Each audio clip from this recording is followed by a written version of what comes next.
విలక్షణమైన నటనకి పరిపూర్ణమైనటువంటి రూపం కోట శ్రీనివాసరావు గారు. మహానటుడు, ఒక లెజెండరీ క్యారెక్టర్ యాక్టర్. మా ఇద్దరి నట ప్రస్థానం కూడా ఒకే సినిమాతో ప్రారంభమైంది. అది ప్రాణం ఖరీదు. అఫ్కోర్స్ ఇక్కడే నారాయణమూర్తి ఉన్నాడు. నారాయణమూర్తి కూడా ఆ సినిమాతోనే ప్రారంభమైంది అనుకోవచ్చు. సో సుదీర్ఘమైనటువంటి ఈ నట ప్రస్థానంలో మా అనుబంధం వెనవేస్తుంది. అంతా ఇంత కాదు.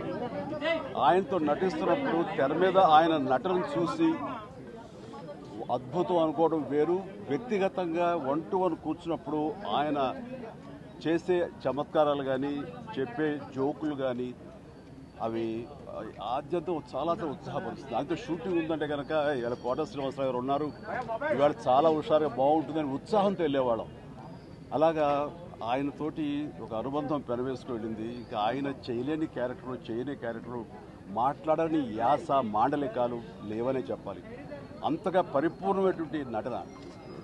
నాటక రంగం నుంచి వచ్చి సినిమా రంగంలో తనకంటూ ప్రత్యేకమైన స్థానం ఏర్పరచినటువంటి గొప్ప నటుడు.